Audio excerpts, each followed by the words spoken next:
I'm so upset. Oh my God. Would you explain what a jag-off is?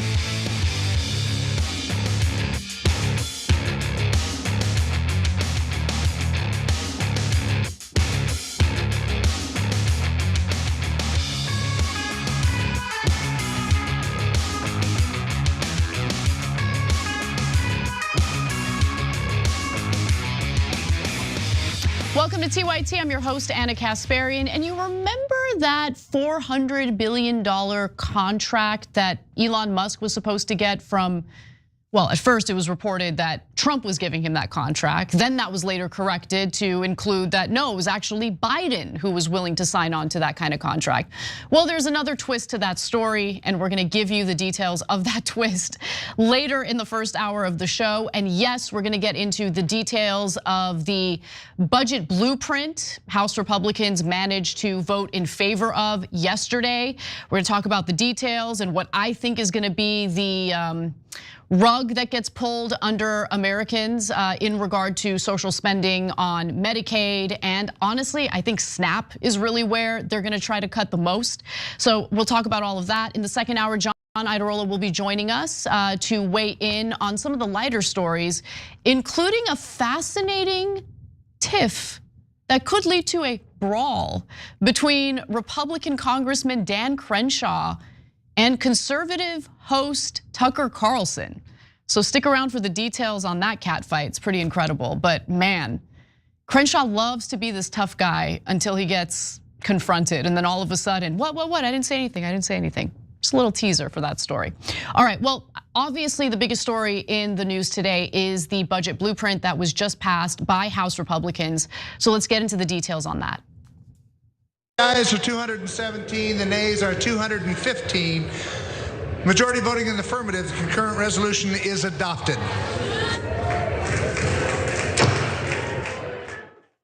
Not exactly a rounding applause after Republicans went through an inordinate amount of arm twisting to pass basically an agreement to start working on a budget.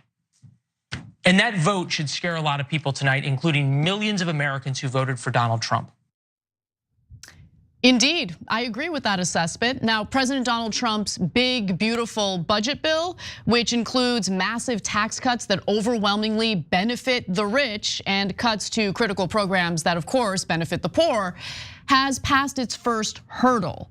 With a 217 to 215 vote, House Republicans managed to narrowly pass the framework for Trump's agenda. This wasn't the final budget bill, but rather a budget resolution which instructs committees to come up with spending cuts that would theoretically pay for Trump's tax cuts. But the math really doesn't add up at all. So here's what the Republican budget plan lays out. The budget resolution aims to cut at least $2 trillion in federal spending over 10 years, includes at least $4.5 trillion in tax cuts, hoping to extend Trump's 2017 cuts, which expire at the end of the year, and raises the debt limit by $4 trillion. While specific budget cuts haven't been determined, Democrats warning Medicaid, the healthcare program for low-income Americans and those with disabilities, is expected to be slashed. It's actually a lot worse than that. So why don't we get into the specifics of what Trump, along with Republican lawmakers, is trying to ram through Congress. First, the president wants an extension and possibly an expansion of his 2017 tax cuts. Major parts of those tax cuts from Trump's first term, of course, are set to expire. And look, most taxpayers, including working class Americans, will in fact experience a tax hike if Congress doesn't vote to extend them. However, extending them will cost quite a bit of money. Those provisions could add roughly $5 trillion to the national debt over 10 years, according to congressional bookkeepers. But Trump wants more and has ordered Republicans to include provisions that would further cut the corporate tax rate from 21 to a mere 15%. He also wants to end taxes on tips, Social Security benefits, and overtime wages, which honestly, I'm personally open to hearing more about. But how those provisions are written really does make all the difference in the world. Because look, you don't want a loophole that would allow high income earners to reclassify their salaries as tips. Trump would also raise the $10,000 cap on state and local tax deductions, also known as SALT. So filers who live in high tax states like California can deduct more on their federal taxes. Just based on these taxes alone, these tax cuts alone, the price tag on Trump's budget would absolutely explode. Together, the package could add as much as $11.25 trillion over the next 10 years to the United States' existing $36.2 trillion in debt, and that's according to the Nonpartisan Committee for a Responsible Federal Budget. And Republicans also made sure to tack on additional spending for the Defense Department, even though Elon Musk and Defense Secretary Pete Hegseth have been pretending as if they're going to cut the Pentagon. The GOP has sworn off cutting the defense budget, $825 billion in fiscal 2024. And its reconciliation plan would actually increase defense spending by $100 billion over 10 years. So please explain to me how exactly is it fiscally responsible for a country that just spent $1 trillion servicing its debt last year to spend more while taking in way less tax revenue? Oh right, Republicans want to pretend they can pay for all of this with deep cuts to programs that the poorest among us rely on.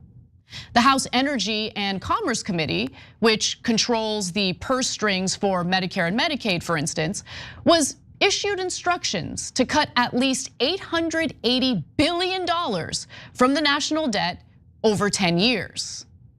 So while there's no specific mention of cutting Medicaid in this budget blueprint, it does have instructions directed toward the committee that handles Medicaid, Medicare, Social Security, essentially telling them, you need to cut $880 billion. Gee, I wonder where the money's gonna come from. Now, while those cuts will absolutely devastate Americans who need these programs to survive, they still wouldn't close the massive gap left behind by Trump's tax giveaways. And if you're hoping that the legislative filibuster in the Senate will block whatever finalized bill Republicans hatch up, the reconciliation process only requires a simple majority of 51 rather than 60 votes. And I want to pause here for a second and really reiterate that. When Republicans want something, all of a sudden we don't hear a damn thing about the Senate parliamentarian. We don't hear a damn thing about the legislative filibuster because they do what it takes to pass a reconciliation bill that only requires a simple majority of 51 senators. But when Biden was pretending like he wanted to pass important provisions in his agenda, things like ensuring that there's paid family leave when a family brings a child into this world, financial support for, maybe the sandwich generation. They're taking care of kids, but their parents are also aging and they're tasked with taking care of their elderly parents and they're missing out on income as a result of having all this responsibility thrown on their shoulders.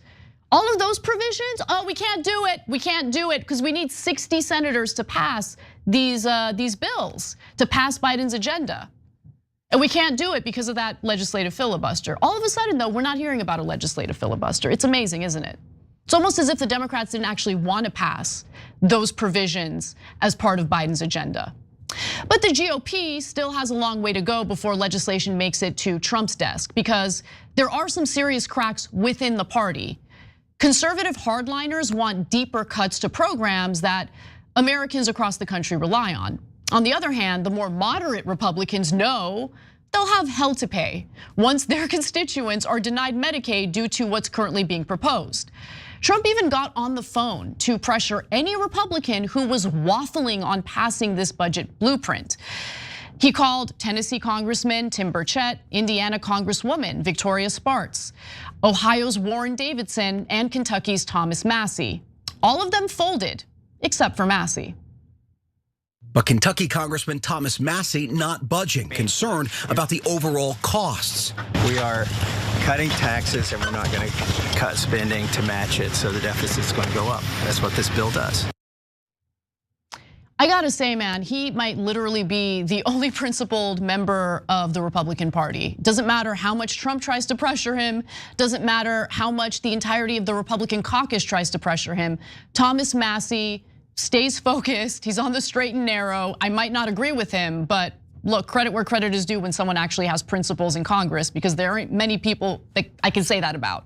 Now, funny enough, Congresswoman Spartz was the one who talked a big game prior to the vote, declaring that I never changed my vote without changes in the rules or changes in procedures or changes in the taxes. Never did and never will.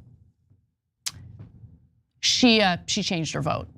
But it's easier to pass the framework of Trump's agenda without passing an actual policy bill, and the GOP hasn't done that yet. And to be sure, there are still some sticking points for House Republicans in Congress. For instance, moderates fear its $2 trillion in spending cuts will force the GOP to slash Medicaid benefits, a political third rail in toss-up districts. But hardliners say budget cuts don't go far enough. And while every House Republican fears the wrath of Daddy Trump, like the absolute weenies that they are, they're also kind of worried about the political consequences of ripping resources away from poor and working class constituents, only to partially pay for tax cuts that benefit the wealthiest the most. Take Representative Juan Kiscomani from Arizona, who represents a swing district that heavily relies on Medicaid. Look, he should be panicking right now because he has a difficult decision to make. Does he protect Medicaid for the people of his district by standing up to his colleagues, or does he screw them over by denying them health care? Now, Representative Jeff Van Drew from New Jersey, who actually used to be a Democrat, said that he called Trump to ask him to reiterate his pledge to not cut Medicaid. This is what Drew was referencing. Social Security won't be touched, other than if there's fraud or something, we're going to find it's going to be strengthened, but won't be touched. Medicare, Medicaid, none of that stuff is going to be touched. Nothing. You don't have to. Now, if there are illegal migrants in the system, we're going to get them out of the system and all of that fraud, but it's not going to be touched. So Congressman Van Drew wanted Trump to repeat that, to basically ease the nerves of Americans who are concerned that resources will be ripped away from them, that Medicaid will still be intact. Now, Congressman Van Drew pleaded, quote, don't touch seniors' Medicare, don't touch or don't cut Medicaid, because it isn't just for lazy welfare people, it's for real people. That's the new Republican Party, a populist party, a party of working people, a party of blue collar people. Well, I mean, we'll see what happens. I think there might be Republican voters who think that. There might even be a populist Republican in Congress or two. Jeff Hawley in the Senate, certainly comes to mind. But I don't know if I'm really buying that the whole of the Republican Party, I mean, the politicians are all of a sudden these big populists. Now, Trump didn't say anything at the urging of Congressman Van Drew, but reporters did ask Trump to weigh in on the possible cuts to Medicaid today. Here's what he said. The spending bill that passed last night aims to cut $2 trillion. Right. Can you guarantee that Medicare, Medicaid, Social Security will not be touched? Yeah, I mean, I have said it so many times, you shouldn't be asking me that question, okay? This will not be read my lips. It won't be read my lips anymore. We're not going to touch it. Now, we are going to look for fraud. I'm sure you're okay with that, like people that shouldn't be on, people that are illegal aliens and others, criminals in many cases, and that's with Social Security. We have a lot of people. You see that immediately when you see people that are 200 years old that are being sent checks for Social Security. Some of them are actually being sent checks, so we're tracing that down. Okay, so they don't want to take Medicaid away from Americans who need it and deserve it. They just want to root out any fraud within the Medicaid system. And we're to believe that there's $880 billion of waste, fraud, and abuse in the Medicaid system, I'm really not buying it. The math just doesn't really add up here. And even if they manage to do that, which again, I'm skeptical, it doesn't pay for the tax cuts, not even close. And honestly, sorry, Jeffy boy, the party you defected to has had its sights set on cutting Medicaid and screwing over the people that you say you want to protect. In fact, earlier this week, when Speaker Mike Johnson was asked if he was willing to offer concessions to Republican lawmakers who were worried about slashing Medicaid, he simply replied, no. To be fair, he also reminded reporters that the budget blueprint doesn't include any specific cuts to Medicaid yet. But the committee that controls the program is now directed to cut nearly $1 trillion from the program over the next decade. No biggie, right? Now, different Republican lawmakers took issue with other areas of the budget framework, including 3 Miami area members who apparently spoke to House Speaker Mike Johnson to demand that he reinstate funding to protect Venezuelan migrants who have temporary protected status, which prevents them from deportation. Trump has actually moved to end their temporary protected status, but the South Florida Republicans could lose support from their robust Venezuelan constituency if that happens. In addition to the dissent among House GOP, Senate Republicans are also on a completely different page. For one, they want to pursue 2 separate reconciliation bills instead of one big, beautiful bill that Trump prefers. There's also a great deal of disagreement among Senate Republicans in regard to the Medicaid cuts. Senator Josh Hawley told reporters that there are going to be a lot of concerns over the Medicaid cuts. I realize it's just a broad instruction to that committee, but I think there will be concerns about that and what that may lead to. Political reports that Hawley said he expected Republicans to support work requirements for Medicaid beneficiaries, but reject any cuts that could hit working Americans. But how the hell will this fat tax cut bill be paid for? Senate Republicans also aren't committing to keeping the House's planned $4 trillion debt ceiling hike. Some Senate conservatives have warned they won't support a budget resolution that includes a debt limit hike, though most of the House's hardliners ultimately accepted it. Again, a lot of politicians love to talk a big talk, but when push comes to shove, they tend to fold, especially when Trump is urging it. Now, further complicating things is the fact that Republican leadership, like Senate Majority Leader John Thune, want a permanent extension of Trump's 2017 tax cuts, which is insane, but that wasn't included in the House's budget blueprint. So we're uncertain what the final bill is going to look like. We know that there is some infighting with Republicans, but make no mistake about it.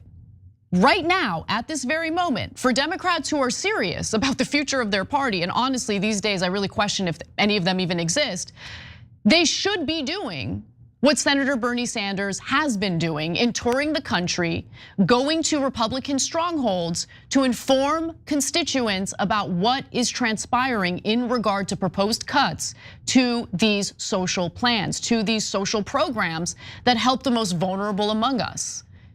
Look, I don't believe for a second that the majority of Trump supporters signed on to cuts to Medicaid.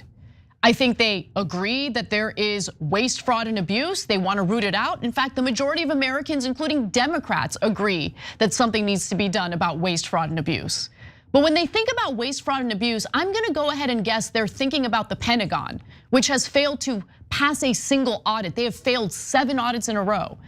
They're probably considering the fact that our Medicaid system is being price gouged by pharmaceutical companies, which have this amazing benefit of never having to negotiate drug prices with our Medicaid system because Medicaid is literally banned from doing so. How is that okay? Why are American taxpayers being price gouged through our Medicaid system by pharmaceutical companies? But those things aren't really being talked about, are they? So while all this focus is on cutting SNAP benefits, food stamps, Medicaid, I want to know, why aren't the Republicans focusing on where the real waste is? Why are they focusing on cutting programs that help the poor only to partially pay for tax cuts that will overwhelmingly benefit the rich? I don't know. I guess we're gonna have to wait and see. For now, let's take a break. When we come back, we'll talk about the cowards and losers in Congress who basically have no plan, no strategy, and are now even being advised to roll over and show their soft belly to the Republicans as they dismantle government programs. We'll be right back. This earth warming and carbon is actually healthy for us. Dumbass, your trademark is stupidity.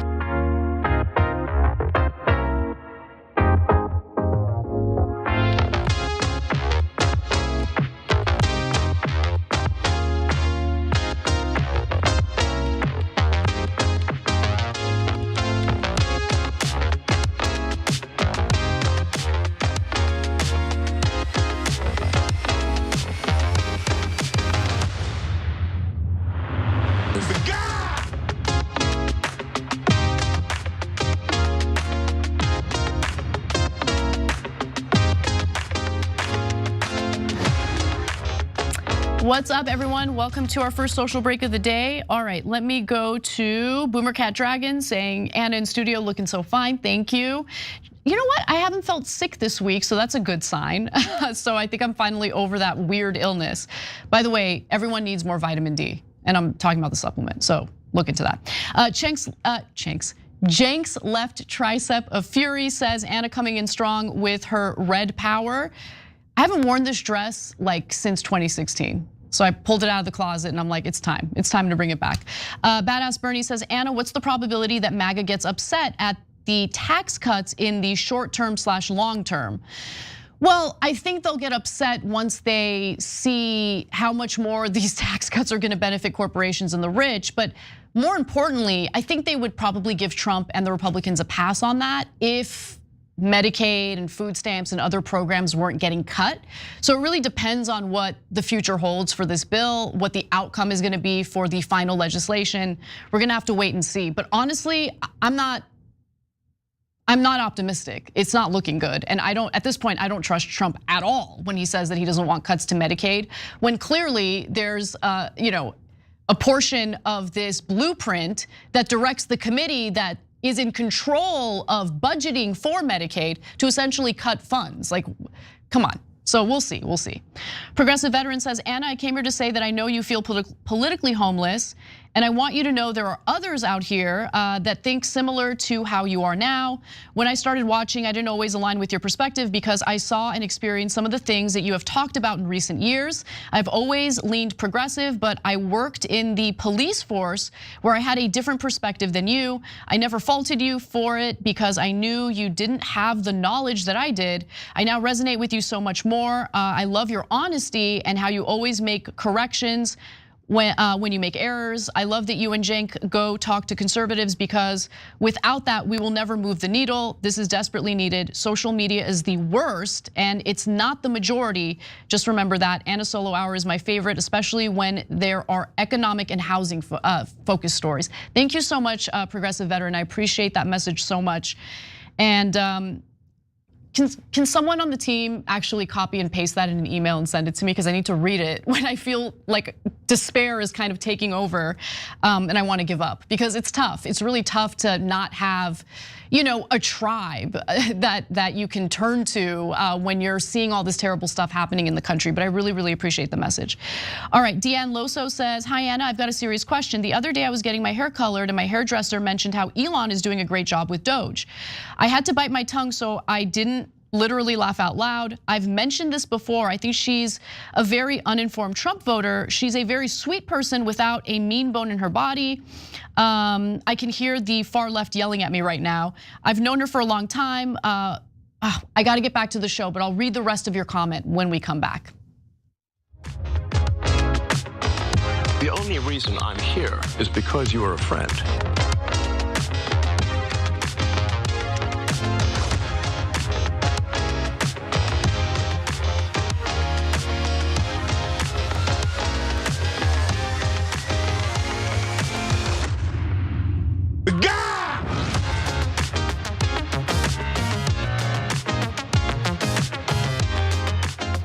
Welcome back to the show, everyone. Anna Kasparian with you. And I wanted to respond to a question that was sent in by one of our members, Deanne Loso. By the way, if you're a member, you can always write in questions or comments, and we'll try to get to all of them during our social breaks. So you can become a member by clicking on that join button or going to tyt.com/join. But Deanne wants to know, how should she approach her hairstylist, who she says is an incredibly sweet woman, doesn't have a mean bone in her body, but is under this assumption that so far everything Doge is doing is great. So look, I think that it is important to have these conversations and this dialogue, and I think people are a lot less willing to listen to anything you have to say if it's coming from a place of anger or if they feel like you're judging them. So I think the best way is to approach it kindly and just ask her for specifics. Which areas are you happy with? I want to know specifically what Elon Musk has done that you're really happy with. But then, find areas of agreement, but then bring up the areas of disagreement kindly. Don't be judgmental. And I think, look, my experience is when you approach people you disagree with in that way, they're way more likely to listen to you and they're more receptive to what you have to say. So again, meet the person with grace. I think that makes all the difference. But anyway, all right. We have more news to get to. I'll read more of your comments in the next social break. For now, let's talk about Marjorie Taylor Greene. Federal employees do not deserve their jobs. Federal employees do not deserve their paychecks. And these are jobs that can be fired at will. Congresswoman Marjorie Taylor Greene, who is part of a pathetic and embarrassing branch of government that can't govern and has ceded power to an unelected billionaire, has the audacity to claim all federal workers, a third of which are veterans, don't deserve a paycheck. She made her disgusting comments while defending Elon Musk and the Department of Government Efficiency, which has been anything but. Now, Greene was responding to comments from Illinois Democratic Representative Raja Krishnamurthy, who urged House Republicans to avoid the privatization of the US Postal Service. So I want to be clear. What spurred her reaction is an effort to protect postal workers. Postal workers, the ones who go out and deliver mail and packages to rural parts of the country that UPS doesn't deliver to, FedEx doesn't deliver to. Everyone loves the post office, except for, I guess, Marjorie Taylor Greene, who doesn't think that those workers deserve a paycheck. Let's watch. Democrat colleagues across the aisle are complaining and pitching tantrums over Elon Musk and his Doge teams cutting waste, fraud, and abuse from the executive branch and the federal government. Claiming this is unconstitutional is an outright lie. Article 2 of the Constitution clearly states that the executive power shall be vested in a president of the United States of America. President Trump exercised that power by appointing Mr. Elon Musk as a special government employee. This is not unconstitutional. 72% of Americans, this is on both sides of the aisles, you guys. These are people in your district, these are people in my district, agree that we need to cut the ridiculous amount of waste, fraud, and abuse because Americans, all of us together, are $36 trillion in debt. $36 trillion in debt is what should be unconstitutional. Yeah, I mean, Greene is right. $36 trillion in debt is a lot. In fact, we spent $1 trillion servicing that debt last year. That's a lot of money. So she's right about that. Greene is also correct in stating that most Americans like the idea of rooting out waste, fraud, and abuse in the federal government. I mean, who wouldn't favor that? For example, a Harvard-Harris poll released on Monday found that 72% of respondents support the existence of a government agency that focuses on cutting waste. Specifically, let's take a look. 67% of voters say the current level of US federal government debt is unsustainable. I agree with that. 83% of voters favor reducing government expenditures over increasing taxes.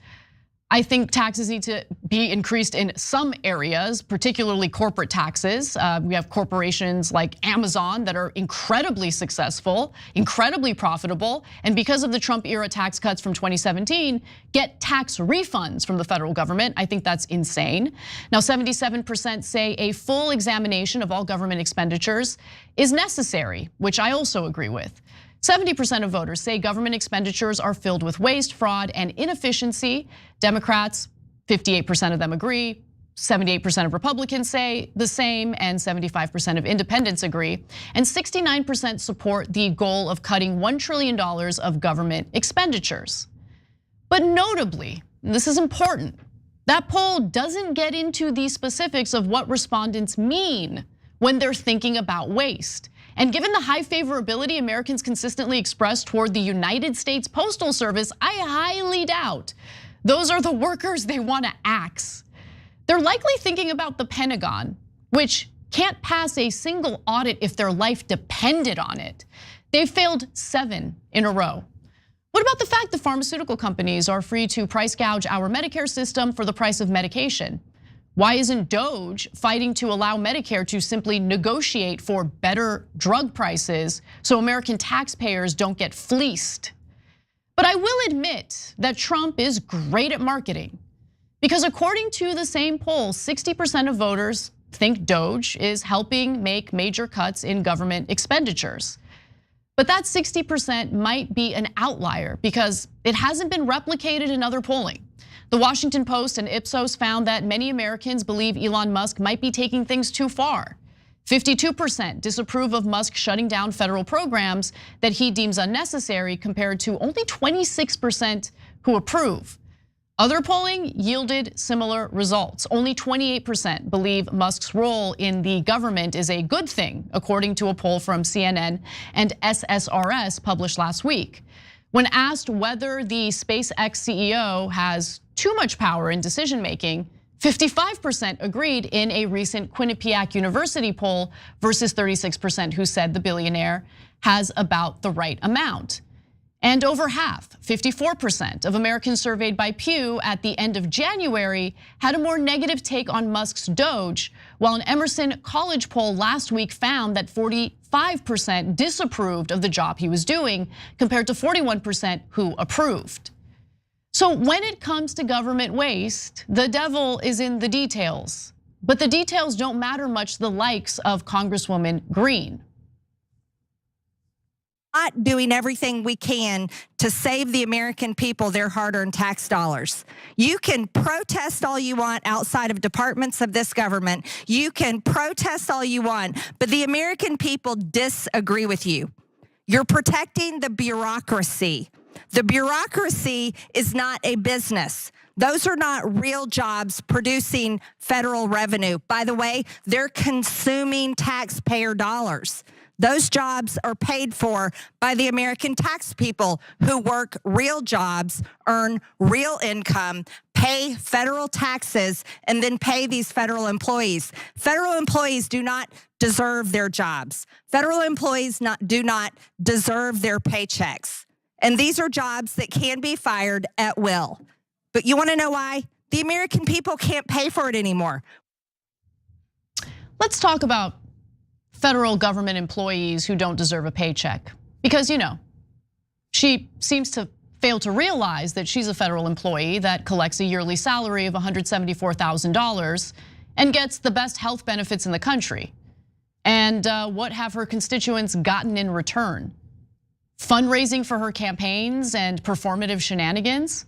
Congress members work fewer than half of the days in any given year. But those work days account for only legislative days, defined as an official meeting of the legislative body to do the people's business, according to federal records. The House works about 2 days a week, and 2 days a week, and the Senate works a little more than that. You want to talk about who doesn't deserve a paycheck? Take a look at Congress. According to House records, according to those records, the House of Representatives has averaged 146.7 legislative days a year. Okay, they work 146 days a year. Since 2001, that's been the case. But Green actually thinks she deserves more pay, and she deserves to sit there and judge other federal workers and essentially make a blanket statement about how none of them deserve a paycheck, but she deserves more pay. Get a load of this. Becoming a member of Congress has made my life miserable. I made a lot more money before I got here. I've lost money since I've gotten here. I have people come up to me and say crazy things to me out of the blue in public places that they believe because they read it on the internet or saw it on some news show about me. So it's not a life that I think is like something that I enjoy. You should resign. If it's so miserable, you should resign. Meanwhile, the cuts Doge is carrying out are definitely gutting the federal government. Now, Dante D'Antonio, who's a labor economist for Moody's Analytics, told Fox Business that we currently expect that the size of the federal workforce will shrink by about 400,000 throughout 2025 due to a combination of the ongoing hiring freeze, deferred resignations, and Doge-initiated layoffs. Now, who those federal workers are, what role they play, whether or not they're actually necessary to, ensure that the federal government is functioning properly, we have no idea. But don't make the mistake of thinking taxpayers will enjoy massive savings. Because as we shared with you yesterday, nearly 40% of contracts canceled by Doge are expected to produce no savings. Why? Well, because the money had already been allocated and spent. So it seems like there's a lot of smoke and mirrors in regard to the savings, a lot of cuts, more that are on the way, especially when it comes to the budget that Republicans in Congress plan to pass.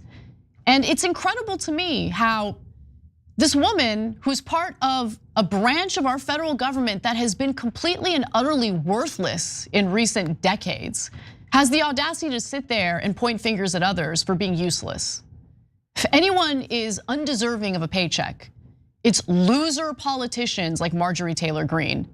The idea that she should go after the post office disgusts me. Anyway, let's move on. Let's talk a little bit about the cowards and losers on the other side of the political aisle.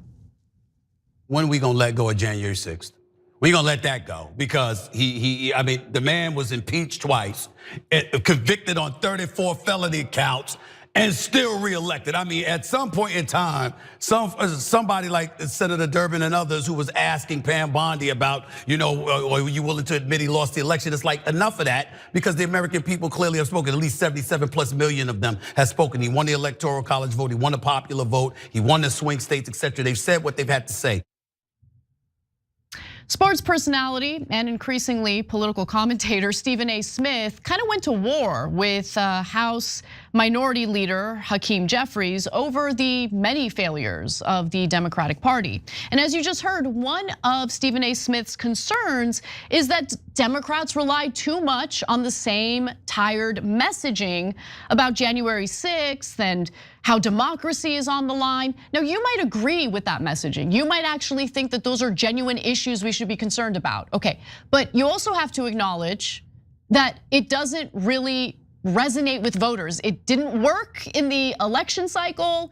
It's not gonna work if Democrats plan to just lean on that messaging more and more in the coming months and years. And so let's see how Hakeem Jeffries responded to Stephen A. Smith's question. Well, I think in terms of January 6th, look, it's not something that the American people should ever forget. Okay. Because it was an extraordinary event. I was there when we were debating, as Congress does, the certification of the election. And we were told that a mob has breached the Capitol. They're on the second floor. They're a few steps outside of the House chamber and hit the ground and be prepared to secure the gas masks that are underneath your seats because there were people who were trying to stop the peaceful transfer of power. Okay. And this is the greatest democracy in the history of the world. So we can't forget January 6th. I'm not suggesting that it's a core issue moving forward in terms of how we are making our case to the American people, but we also can't ignore the fact that in one of his first acts, President Trump chose to pardon violent felons who brutally assaulted and beat police officers. But you are correct that the core issues that we have to connect with the American people on relate to making their life better. How do you propose to make people's lives better, Hakeem Jeffries? That is the messaging that the Democrats have failed on badly, okay? Like, it's not that, God, it's so hard to even listen to him speak. They need a better House Speaker. I mean, the House Speaker should be a compelling speaker, but Hakeem Jeffries does not fall under that category. But aside from his presentation, what he's saying is also worrisome because he wants to, again, lean on the same messaging that's not resonating with voters. Voters are frustrated by the cost of living, the fact that they can't afford housing, the fact that grocery prices continue to increase. They want relief. What are Democrats going to do? How are Democrats different from Republicans when it comes to those bread and butter issues? I mean, at this point, it's hard to know because Democrats don't really talk about those things. They don't focus on those things. But anyway, Smith also confronted Jeffries about the Democrats' abysmal poll numbers. In response, Jeffries insisted that Americans will realize that they dislike Republicans more. So just sit back, let the Republicans devastate them, and then they'll come flocking back, I guess. He also argued that Democrats are currently facing a messaging problem. You think? Let's watch. Well, there was a Washington Post poll that just came out earlier today, and it asked the American people, who would you prefer is in charge in the next Congress? House Democrats to serve as a check and balance on Donald Trump, or House Republicans who, are going to continue to just go along to get along. And by 13 points, the American people said House Democrats. I think it was 54 to 41. Mm-hmm. We clearly have work to do, but I also think that the American people are increasingly starting to recognize that in this country that we have, you need common sense public servants who are willing to try to solve problems to make life better for hard-working American families. And that's our commitment. And we're gonna have to do a better job of convincing the American people that is what drives us to make life better for every American in every single community in every corner of the country. How? Get specific. You guys need to get specific. Okay, like vague statements about how you're looking out for working class people is not gonna work. Get specific. But I mean, that would require them to be genuine in wanting to improve the economic situation for working class Americans in this country. That would require them to actually fight for those types of policies once they're in a position of power again. And every time we find them in a position of power, every time the voters do the work and get them elected, every time we have a Democratic president and control of both the House and the Senate, all of a sudden we get all the different excuses for why Democrats just can't make it happen. And while Hakeem Jeffries is stuttering and having a difficult time messaging in a freaking interview, he didn't seem to have a problem, raising money from a lobbying firm that does work on behalf of Elon Musk's companies and Peter Thiel's companies. Is that where all his energy is going right now? More fundraising? Because the money ain't gonna save the Democrats if they've got nothing to sell the American people. Now, the problem is the party can't message anything if the party doesn't actually intend to do anything. That's the issue here. Now, right now, Jeffries is doing plenty for his donors. Yesterday, again, we told you about how he's raising money from that lobbying firm, but there's more. Earlier this month, Politico broke this story. Hakeem Jeffries met privately with Silicon Valley donors and bid to mend fences. And we report on that story too, of course, because unlike pretty much everyone else in the media, we actually want to inform you guys about what's happening with both sides of the political aisle. Because quite frankly, the American people right now are getting screwed, and I'm real sick of the tribal politics that makes it appear as though one party is better than the other in screwing them less. So let's talk about James Carville, because we've been giving him a lot of credit for speaking out against how terrible the Democratic Party has been in recent elections, how they don't really have leadership, how they don't really have a plan, how they keep pushing super unpopular, social policies that people consistently say they don't want. Well, now I'm gonna take a little bit of that credit away because he penned an op-ed in the New York Times that absolutely made me sick. And I wanna read a few excerpts for you. Now, Carville knows that Americans are in for a lot of pain if Republicans accomplish what we're suspecting they wanna do in cutting, food stamps, Medicaid. Like if they do that, it's gonna cause so much harm to people's lives. Carville acknowledges that. Here's what he says. President Trump is hell-bent on dismantling the federal government, which will result in one clear thing: disorder. There will probably be more enormous tax cuts for the wealthy and Medicaid cuts hitting a lot of other people, but there is nothing the American public despises more than disorder and a broken economy. But he basically advises Democrats to respond to this by letting it happen, by letting Americans really suffer and feel the pain so voters come flocking back to them, to the Democrats. There's nothing Democrats can legitimately do to stop it, even if we wanted to. Well, do they want to, Carville? I'm curious.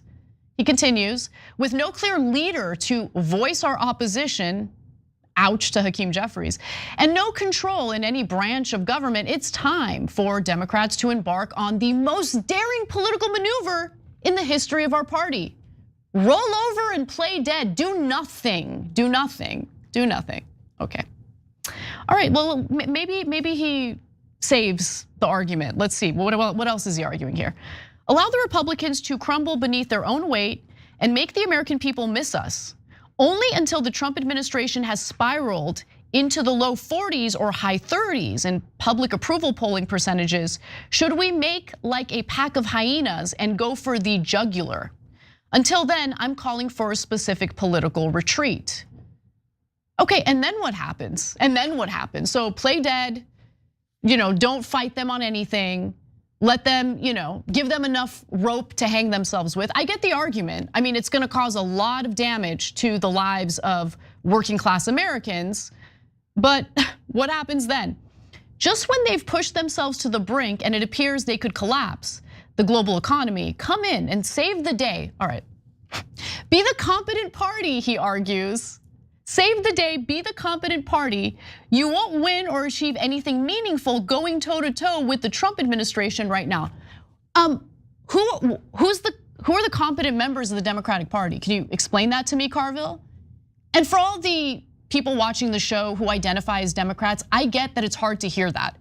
I have no ill will towards voters at all. In fact, my heart breaks for Democratic voters. I used to be a Democratic voter. I'm an independent now because I'm sick of how incompetent the Democratic Party really is. And honestly, calling them incompetent really is generous. Because in reality, they're not incompetent necessarily, they're just corrupt. So they'd be happy to sit back and watch Medicaid get dismantled or other government programs get dismantled while pretending like they don't like it. Because they're funded by the same scum donors that fund Republicans, which is why every time Republicans accomplish something in their agenda, like the 2017 tax cuts, Trump's 2017 tax cuts. Remember when Biden claimed that he was gonna reverse the cuts in corporate taxes? Trump cut the taxes from 35% to 21%. Biden comes in, he doesn't say, let's take the corporate taxes back up to 35%. His starting bid was 28%. And in the end, he didn't even fight for that because they love the tax cuts. The Democrats' donors love the tax cuts. So the idea that Democrats can sit back and do nothing, watch Republicans potentially cut incredibly critical programs like Medicaid, and then when Americans are really suffering from those cuts, Democrats are gonna swoop in and reverse the damage that Republicans did in cutting Medicaid funding? Does anyone really buy for a second that they're gonna do that? Because I don't. They have a proven track record of failing the American people. And that's why I'm so angry about what's happening in this country right now. Yeah, we can point to all the damage that's being done by Elon Musk, by Doge. We can talk about all the veterans who have been fired indiscriminately from the federal government. We can talk about the fact that the Consumer Financial Protection Bureau, which of course was the only cop on the beat, hyper-focused on big banks, has been dismantled. But I mean, who's the opposition? Where's the opposition party? Democrats thought they could lie to their base, engage in a cover-up, anoint Kamala Harris as the replacement to Joe Biden, and everyone was just gonna suck it up and support them anyway. Okay, Biden promised a public option in our healthcare system, didn't even mention it once he got elected. Democrats think they can keep failing the American people again and again and again, and everyone is just going to tuck tail and support them after experiencing the suffering that's been brought upon them by the Republican Party. But that didn't work in the last election cycle. They have to actually run on something. They have to communicate to the American people what they intend to do, how they intend to do it, and then they need to accomplish it. And if they're not gonna be willing to do that, they're gonna keep losing. James Carville has made some good points in recent weeks and months. I will give him that. But unfortunately, he's suffering from the same brain rot a lot of people in his age group are suffering from. And it's the idea that the Democratic Party of today is the same Democratic Party from literally decades ago. It's not. Okay, the money has flowed into their campaign coffers. They are paid to be useless. They are paid to be weak in the face of the Republican Party. And unless we do something to root out that corruption and get Democrats to understand the money ain't even saving you anymore, they're gonna keep losing. And the idea that Americans should suffer in the meantime is pathetic. Now, if you want an example of a Democrat who's actually doing something useful, Bernie Sanders, who's actually older than Joe Biden, is currently traveling the country, going to Republican strongholds, hosting events that are so crowded that there's like a crowd waiting outside hoping to get in. And he's simply talking about his vision for this country and how Americans can organize and fight back to make that vision come to fruition. He's empowering the people. In the meantime, losers like Hakeem Jeffries are going back to their greatest hits. One trick pony, January 6th, threat to democracy. Yeah, it didn't work, but he's gonna go for it again. Loser. We'll be right back. I'm humping this thing like a young dog on old furniture.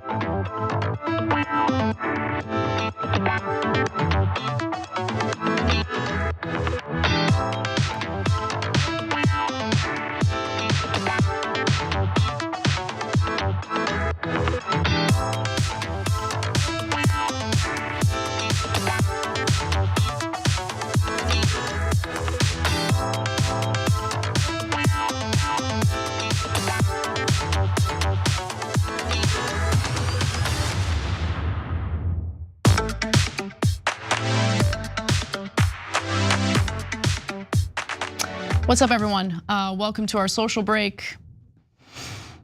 All right, let's go to our super chats. Romulus 463 says, unlike tyrants, Trump isn't limiting what firearms the opposition can acquire. He even intends to make it easier for the opposition to get guns. Okay, I mean, I guess that's something, but that doesn't really inspire confidence in what's currently happening right now when there are serious discussions about ripping, Medicaid benefits from the poorest people in the country. Like, it just really does disgust me. But anyway, the stinky stocking full of lies says waste, fraud, and abuse just means programs me and my rich buddies don't like. It certainly appears to be the case based on what they've focused their cuts on. DJ Payne says, I literally have lost all hope and faith in both parties. I'm right there with you. How am I, a 20-year-old Army veteran, supposed to have any faith with this dumpster fire? I'm disgusted with politics and the politicians overall. Honestly, I think the only way that this country heals and the only way that we can demand real accountability from our politicians is if Americans understand that we're intentionally being divided okay? Based on identity issues, based on all sorts of distractions. I'm keeping it real. Culture war issues, so we can get robbed. Like that's what's happening. So that's why I'm trying to get some of our viewers, Democratic voters, to understand people on the other side of the political aisle aren't necessarily bad people, okay? They're not all racists, they're not all evil, and they also want to protect these programs. But when you look at the Democrats and their failure in protecting these programs, I mean, how are you gonna make an argument that they need to support Democrats? Now, Republicans are better at messaging and better at marketing and better at hiding the ball than Democrats are, which is why you look at the polling and Republican voters seem to appreciate what Elon Musk is doing so far. But once they're not receiving the Social Security checks they're entitled to because the federal workers tasked with ensuring that things run smoothly in that area are fired, well, maybe they're gonna rethink that, I don't know. But the other thing is, guys, it's so important. If you want to communicate effectively to people who voted differently from you, don't front load how you think that they're racist bigots who want to destroy the country, because most of them aren't. Is there a fringe that is? Absolutely. But we need to be able to have conversations, and maybe we can persuade people, maybe we don't. But the only shot we have is to just meet people with grace and try to come from a place of understanding. We need to find a way to unite working class Americans. And that means not automatically assuming the worst of people. All right, I'm sure that'll fall on deaf ears, but anyway, I'll go to, let's see, what else? Let's go to our members at tyt.com when we come. Actually, I'll read. Lady F says Massey is getting a lot of praise today. Yeah, well, he's principal, that's why. Let's get back to the show.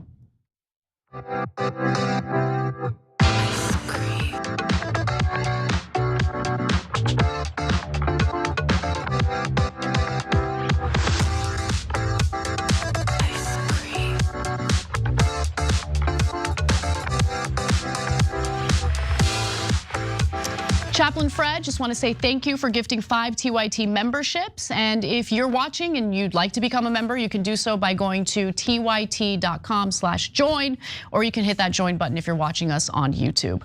All right, I want to do one more story before we bring John in for the second hour. And this is a big, important update to a story involving a government contract to Elon Musk. Let's get into it.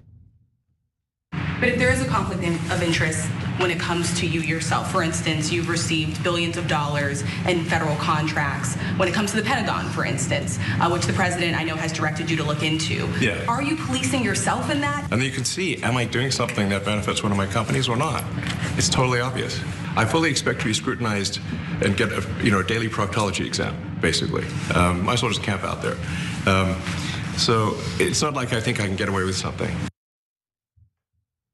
Well, Elon Musk certainly loves to act like he's the king of transparency. He's letting Americans know exactly what he's doing, how he's doing it, why he's doing it. But the story of Tesla potentially receiving a $400 million government contract has even more twists and turns than we originally knew.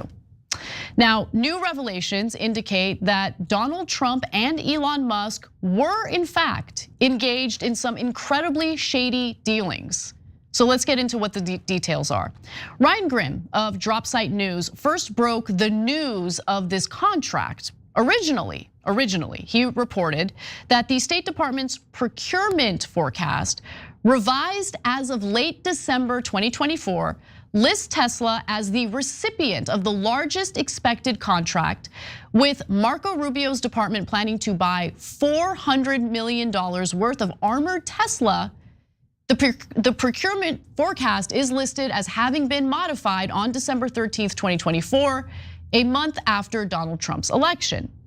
Now look, it was after Donald Trump's election, obviously, but he hadn't been inaugurated yet. He wasn't in office yet. It was, still in the transition phase between Biden's White House and Trump's White House. But in other words, the State Department would have issued a contract under Biden, not Trump. And I remember reporting the story, at the time accurately, because everyone else in the media, including Rachel Maddow, was presenting it as if it was Trump and not Biden who agreed to that kind of spending or grant toward Elon Musk's company. But the acquisition plan was set in motion by the Biden administration last year as part of a move to convert the Bureau of Diplomatic Security's fleet of roughly 3,000 armored vehicles into zero-emission electric vehicles by 2023. And by the way, that made sense.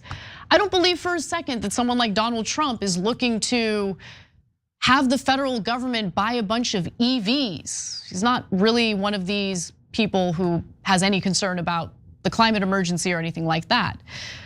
But there's another twist, guys. There's another twist. Because NPR actually got a hold of the document that suggests Trump was, in fact, planning to reward Musk with significantly more government money. So let's get into the details on that. NPR has obtained a State Department document detailing that Biden's State Department planned to spend $483,000 in the 2025 fiscal year on buying electric vehicles and $3 million for supporting equipment, like charging stations. So it wasn't $400 million, it was $483,000. It represented less than 1% of the hundreds of millions of dollars likely destined for Tesla vehicles after the Trump administration quietly revised a State Department procurement document. So Biden's State Department and Tesla had agreed to conduct research about armoring electric vehicles, but no money had been set aside to purchase armored Tesla. And while the State Department procurement document showering $400 million for Tesla was alleged to have been published in December, it doesn't appear in the Internet Archive for that month. That's weird. So to sum up, as Ryan Grimm explains, quite the scandal. Biden was prepared to spend a few $100,000 on Teslas for the State Department, and the Trump administration altered that to $400 million, then backdated the records to make it look like Biden did it. State canceled the contract after Drop Site News exposed it. I mean, special thanks to Drop Site News for doing journalism, which is hard to come by in this country, unfortunately. So that's what really happened. Okay, I can believe that this is something that would happen, of course. How shady and disgusting is that? So was this an accident or intentional? A former Biden White House official familiar with the State Department's plans says, I don't think this is a clerical error. It was likely someone who is new in the State Department who decided, okay, we're gonna do this with Tesla. Guys, do you really think that Elon Musk poured in hundreds of millions of dollars into Trump's campaign coffers out of the kindness of his own heart? You don't think that he's expecting anything in return? Namely, federal government contracts paid for by the American taxpayer? Of course that's the case, of course. The FAA just yesterday announced a massive contract for Starlink.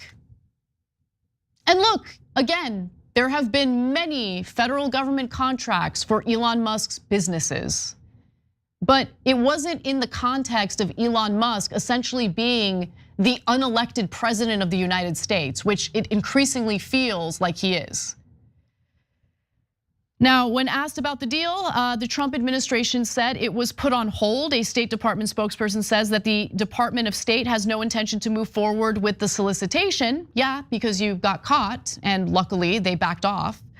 But it seems like Trump's own lackeys expected this kind of blatant corruption and wanted to get in on the robbery. Take a look. Marjorie Taylor Greene, she's chair of the Doge subcommittee. After she was named chair, she bought Tesla stock. How much did she buy? We don't know exactly because the House ethics rules just require members of Congress to report them in kind of broad ranges. So she made 4 purchases. Each purchase was between $1,000 and $15,000. They went to 4 different accounts. So the total is anywhere between $4,000 and $60,000 worth of Tesla stock. She had already owned some Tesla stock as well that she reported on, but this was a substantial pickup to her holdings in the company. And now, she is working with Elon Musk, and he's been accused of slashing government to his own benefit there. There was the reports that DOD had a contract to buy Tesla Cybertrucks. So, it does seem opportunistic in some ways to all of a sudden you have oversight over this person running a government agency, and now you are tying your financial well-being to an extent to their company.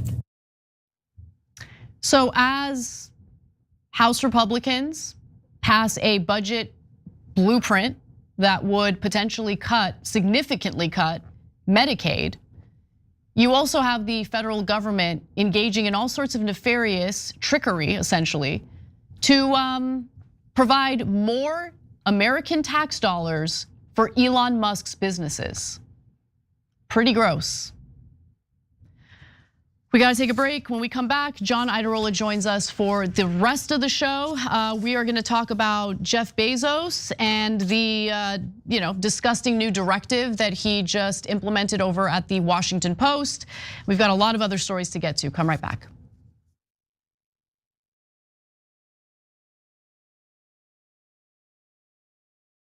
What contributions to the progressive cause are you most proud of?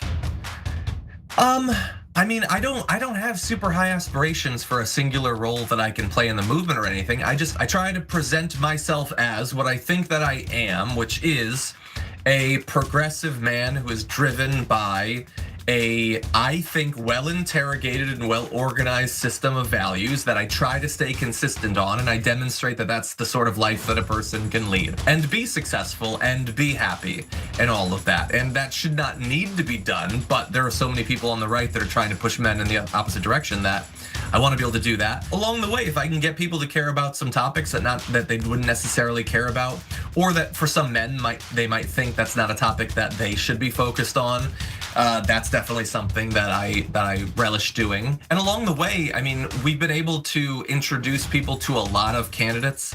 That's been a big part of what we've done. Not all of them necessarily got in office. Probably most of them did not. And a lot of them you might not even remember their names. But it was great to be able to provide people the platform where they had the chance of making a difference. Obviously AOC and all that, but there's been a lot of great people along the way.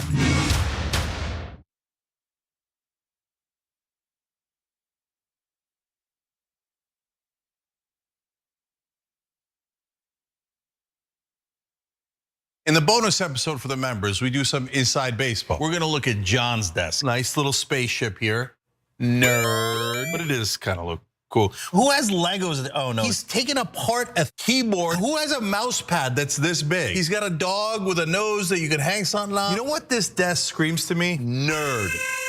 And that's how we like him. We love Johnny Pie. He's got his own personality like everybody does at TYT. Come meet us all in the bonus episodes. TYT.com/team. David Soror. Dr. Phil. Adam Green drop by. Charlemagne. Congressman, great to have you. It's great to be with you, Chang. Your show is a great thing. You're informing people. A lot of the shows that I live on, my CNN, my MSNBC, and even Fox, and any of the other shows, NPR, they are so quick to decide that they know what this building means today. The one thing that I hate that politicians do, they talk about the people they should be talking to. Do they have any idea that they're the establishment and that they're hated, or do they not realize that at all? People are so deeply in their little universe. I think it's very easy to not really question what you're doing. Voters have a right to ask questions of any nominee, whether they're independent, Republican, or Democrat. The system is duopoly that suppresses competition. How is it the year 2024 and we're still like, maybe they'll talk about paid medical? Like how is that like at one level it's like, look at what we're talking about now. You're like, it's 2024. And that's always been the critique, that your critique of us is, well, you guys give good speeches, you put out good tweets, but you're not wielding actual power. Now we're starting to. Yes. Congratulations on all your success. You guys are everywhere. It's about a country and a principle, and that's what you and I both work to achieve. And I'm so glad that at least half the battle has now been won. If you want to go really hear what's going on honestly, you should tune in to the Young Turks. Thanks for doing such a great job. Please keep it up. Hang tough. Yeah. That makes me so happy. Oh, I like making you happy. I didn't know about This that. is a happy Anna Kasparian. You're welcome, YouTube. Join the Dragon Squad by becoming a YouTube channel member. Click the join button below or sign up on tyt.com/join to get access to fun emojis, a member-only chat, exclusive Shop TYT designs, ad-free watching, and so many other amazing perks. Plus, you get bragging rights for being part of the coolest community on the internet and help us drive real positive change in the world. The Dragon Squad awaits, so join today.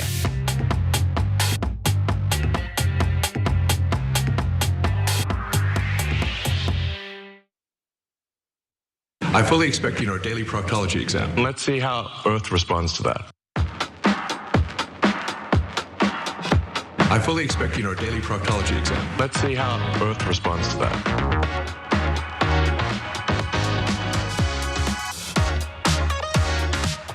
What's up, everyone? Welcome back to the show. Anna Kasparian and Damage Report host and Daddy Dragon, John Editorial.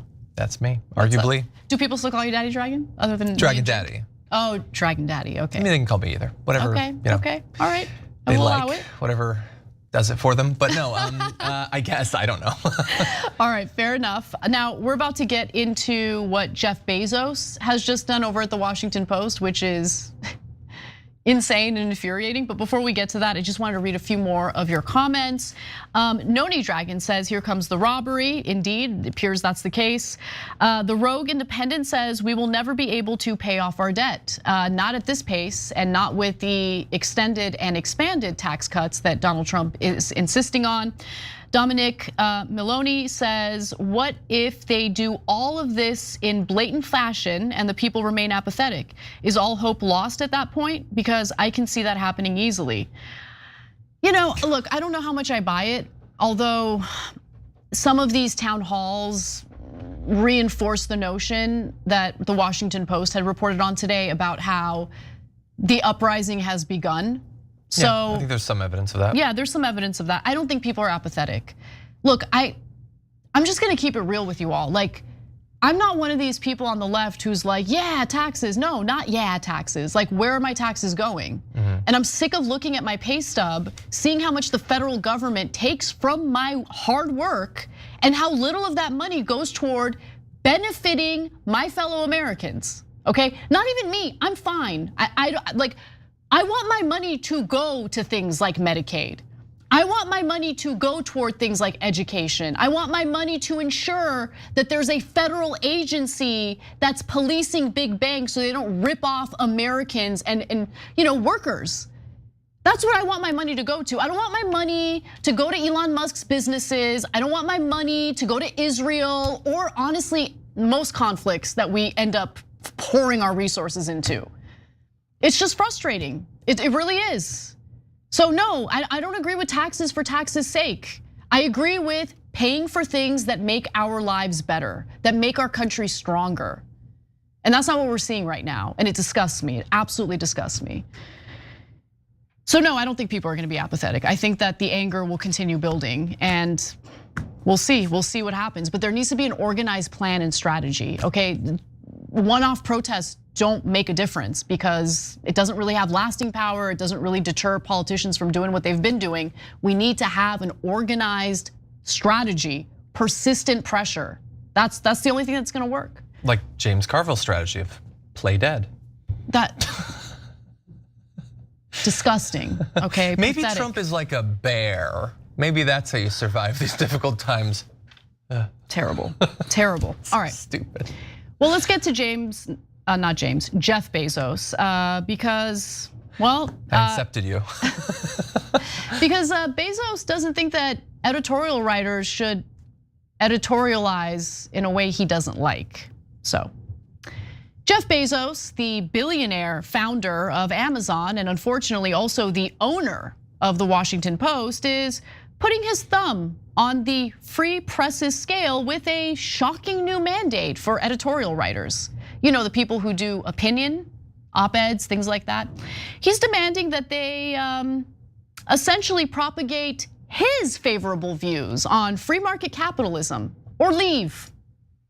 So how exactly does it make sense to have editorials when the writers aren't really able to share their opinion, when they're just propagating Jeff Bezos's propaganda?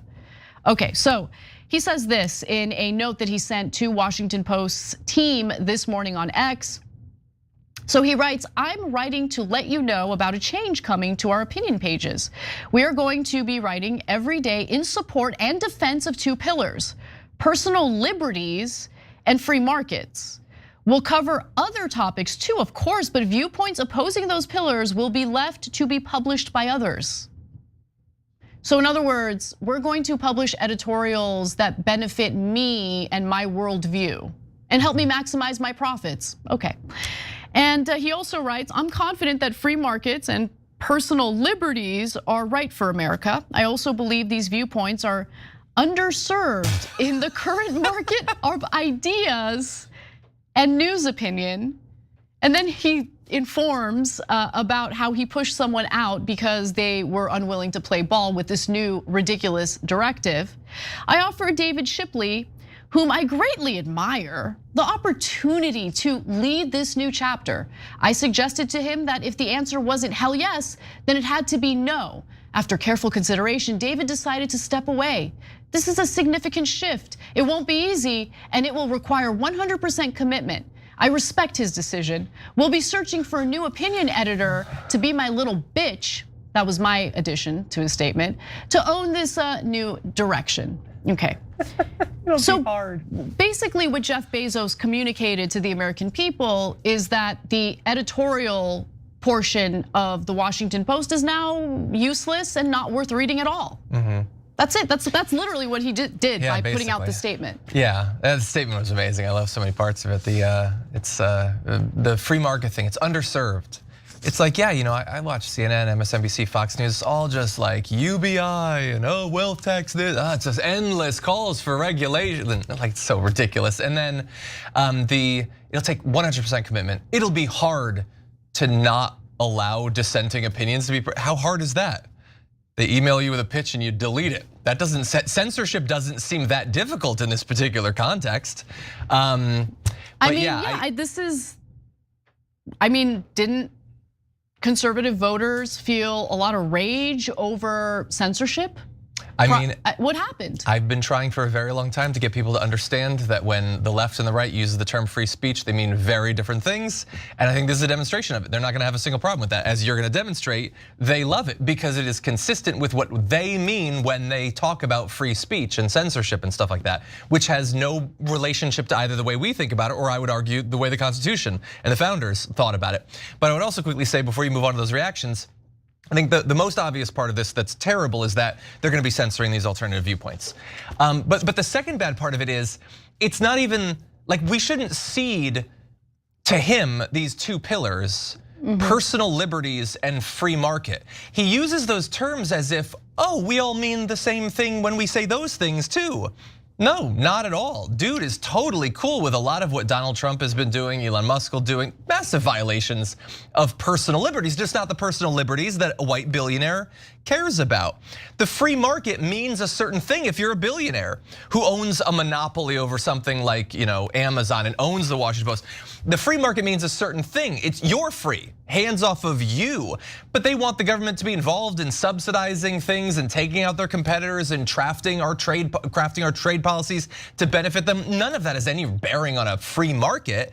They want those interventions. And so the pillars, it would suck if he was being honest about the pillars, but he's not even being honest about the pillars. No, he's not. Those pillars are spinning so fast you can barely see them. So let me ask a question to Jeff Bezos, which of course I won't get an answer to, but maybe he's watching. Okay, if one of your pillars is supporting, the free market, can the Medicaid can the Medicare system negotiate drug prices? I'm not talking about price fixing. I'm simply asking, can Medicare, which we the taxpayers fund, negotiate with pharmaceutical companies in order to get lower prices for drugs so American taxpayers are no longer getting fleeced by the pharmaceutical companies? Can we do that? Because how is it free market when you're not even able to negotiate prices? Yeah. Well, let me modify that slightly. Can Anna write an op-ed pushing for Medicare price negotiations. Yeah, can I do that? Is that okay? I mean, that's Does free that market. fit with the narrow range of opinions that are allowed under your concept of free speech? Yeah.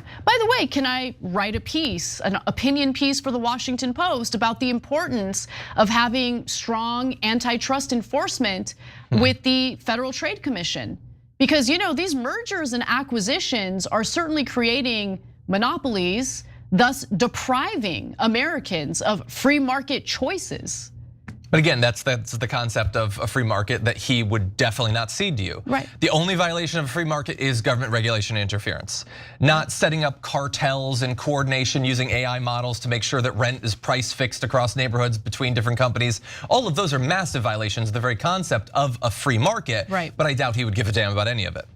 Well, he gets worse in his statement, so I want to give you the rest. He says, there was a time when a newspaper, especially one that was a local monopoly, might have seen it as a service to bring to the reader's doorstep every morning a broad-based opinion section that sought to cover all views. Today, the internet does that job.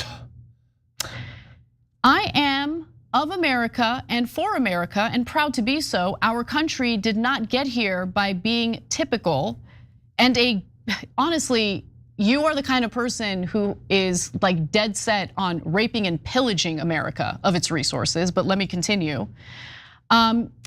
He says, and a big part of America's success has been freedom in the economic realm and everywhere else. Freedom is ethical, it minimizes coercion, and practical, it drives creativity, invention, and prosperity. For some. Right, for some. And by the way, look, are there areas of overregulation? Sure, you can maybe make that argument when it comes to what's happening on a state level in places like California, right? There are burdensome regulations that make it incredibly difficult for new businesses to get started, for new housing to be built. So I'm not one of these people who thinks like all regulation is great and I want more of it. No, but what he's specifically referring to are regulations that protect consumers from his predatory ass. That's what he's referring to. He doesn't want any obstacles in the way when it comes to his profit maximization.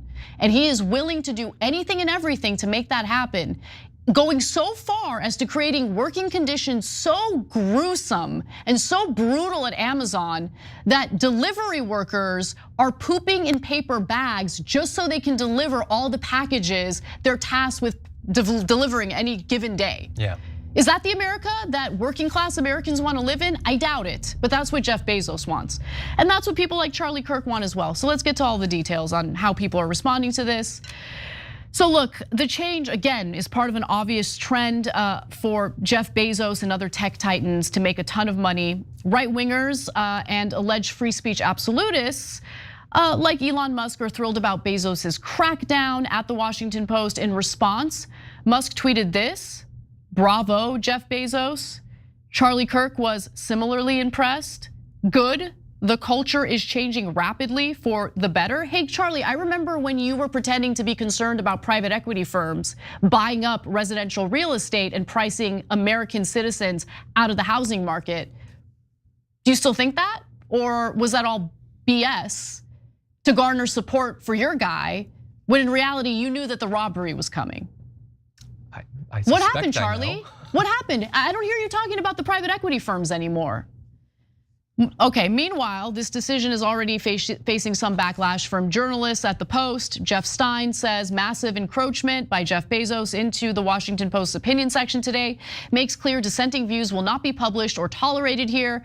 "I still have not felt encroachment on my journalism and the news side of coverage, but if Bezos tries interfering with the news side, I will be quitting immediately and letting you know." I give Jeff Stein a lot of credit for doing that because journalism is important. And to be clear, I read stories from the Washington Post today. I think they did a good job covering stories like the budget framework that the House Republicans just passed. But another Post staffer, John, senior video producer Dave Jorgensen, joked that he was using his personal liberties to repost an earlier video he made about why some billionaires are going soft on Trump. And Bernie Sanders, Senator Bernie Sanders weighed in. drawing attention to the oligarchs. This is what oligarch ownership of the media looks like. The second richest guy in the world, Bezos, owns the Washington Post. He has now declared that the editorial page of that paper is going Trump right wing. Surprise, Mr. Musk agrees. We must support independent media. I agree. And I agree with that. Bernie, come back on the network, let's talk. But anyway, yeah, so Charlie Kirk says the culture is changing for the better.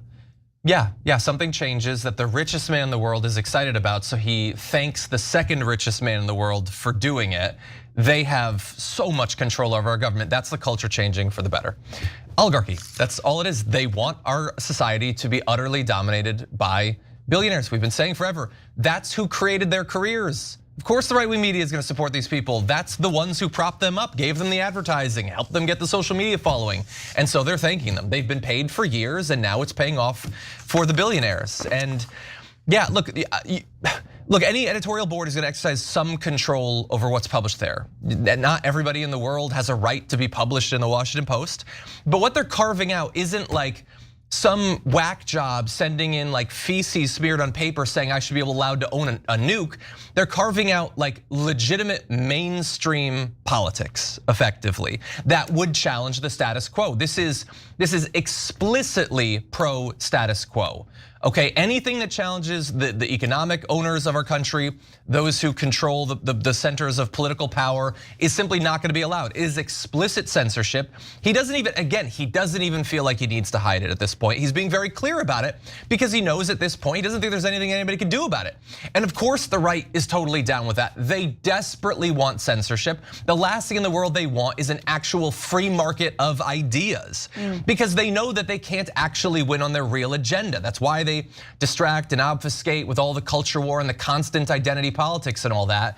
And this is just another step towards that, in the same way that they loved it when Elon Musk was banning independent journalists and activists and taking down links that he didn't like and banning posting to platforms that he can't control. They desperately crave censorship for the same reason they crave strongmen. It protects them from a world that terrifies them. Well, I'm gonna say this. We've seen how censorship worked out for the left when they engaged in it. And what it led to was more attention being paid toward the ideas that the left was trying to censor. So go for it, Jeff Bezos. See how it works out for you.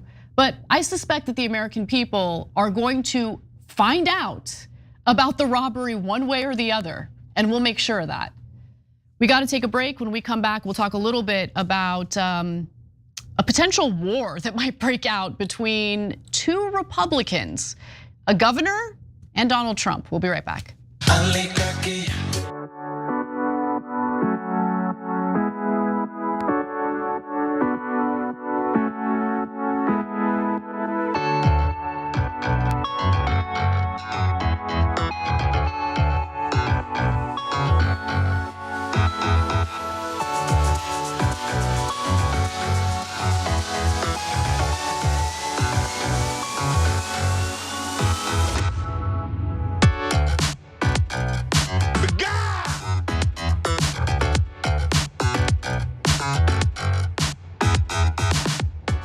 DJ Payne writes in our super chats and says, thank you, and I hear you and I agree.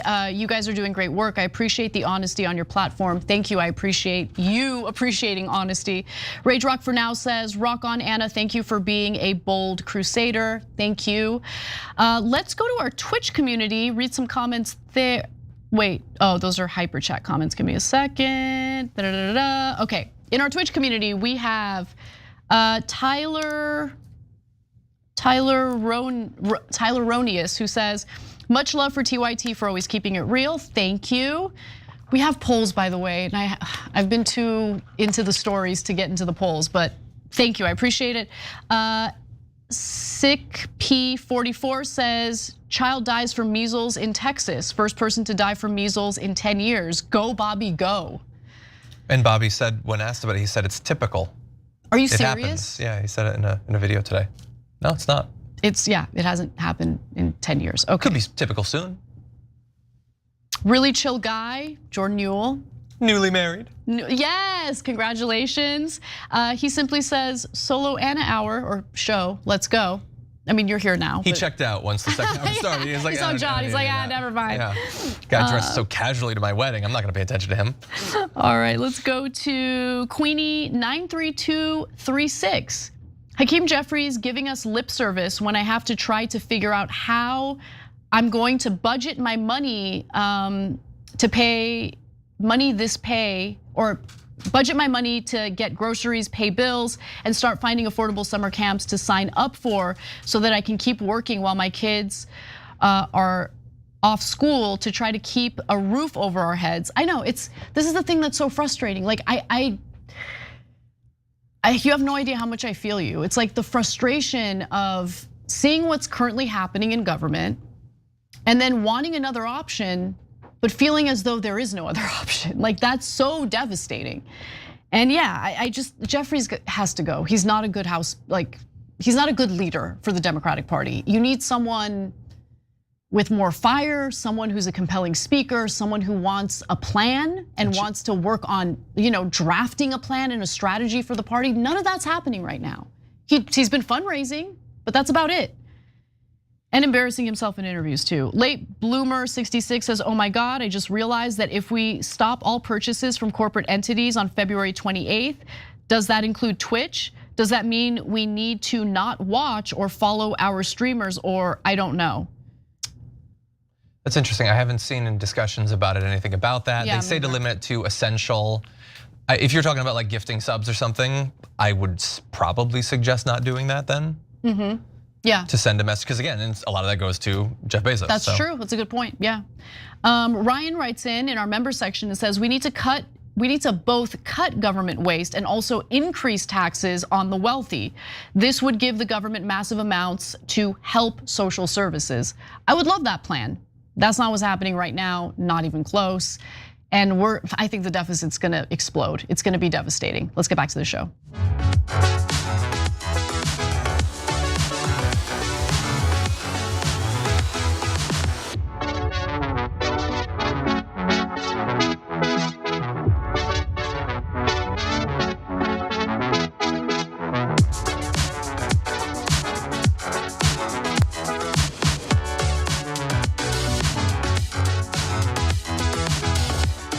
There is drama unfolding in the state of Florida, but it's not just about Florida because it involves Donald Trump. Are you ready to hear about this, John? I think so. Let's get into it. I'm here to announce my candidacy to be the next governor of the great state of Florida. People ask me all the time about our wonderful First Lady, who has done a fantastic job. You're talking about somebody like her. I won by the biggest margin that any Republicans ever won a governor's race here in Florida. She would do better than me. Oof, okay, look. It does appear like Florida Governor Ron Desantis and President Donald Trump, who is backing Byron Donalds in the governor's race in Florida, might get into another feud. And it might be delicious. Okay, so let's get into the details of what could happen here. So what are they beefing about this time? Well, DeSantis's term as Florida's governor is up. It ends in 2026. So Trump preemptively endorsed Florida Representative Byron Donalds for the role before Donalds had even announced that he was running. But he has announced, okay? The president wrote last week, I am hearing that highly respected Congressman Byron Donalds is considering running for governor of Florida, a state that I love and won big in 2016, 2020, and 2024.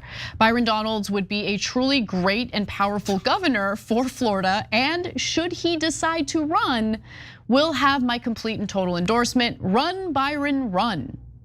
Now, yesterday, Byron Donalds made it official, and he did announce that he will be running in that gubernatorial race. When Sean Hannity asked what Donalds' priorities would be as governor, here's what he said. First, we have an insurance problem in our state. My career in banking, insurance, and in financial services, I want to make sure that we solve this problem for the people of Florida. And it's going to mean bringing every stakeholder to the table, because the people of Florida is what's going to matter. We got to solve it. We got to stabilize those costs. I want to turn Florida into the financial hub of the world. Digital assets has made a home in South Florida. I want to make sure that we become the most business-friendly state in our country. For businesses to incorporate in our state, but then also for the state to take the lead on cryptocurrency and digital assets. I would even consider having crypto be a part of the state's financial portfolio. That editorial brought to you by the Washington Post. No, okay. Yeah, it would be allowed. It would be allowed. It would 100% be allowed. So your priority for Florida is crypto? By the way, he started off with wanting to do something about the insurance crisis. That is a very real crisis, and I'm curious to hear what his ideas are. But really, crypto is the second thing you mentioned for Florida, crypto? It was the most of what he said. Just digital currency. Pump and dump schemes that rob Americans. A new home for Hawk coin. This is insane. Now look, John, whatever you think about Byron Donalds, Ron DeSantis, not a fan. Not a fan of Byron Donalds at all. Here's what he said about the congressman on Monday. Donald Trump just got into office. I want these congressmen focused on enacting his agenda. They haven't done very much yet. They're not putting his executive orders into place. We'll see what they do on the spending. But we have such a narrow majority that to be trying to campaign other places and missing these votes, I think is not something that's advisable at all. And so the reality is we've achieved victories in Florida. We need to start achieving those victories up there. So I think people look at it and say, you got a guy like Byron. He just hasn't been a part of any of the victories that we've had here over the left over these last years. He's just not been a part of it. He's been in other states campaigning, doing that, and that's fine.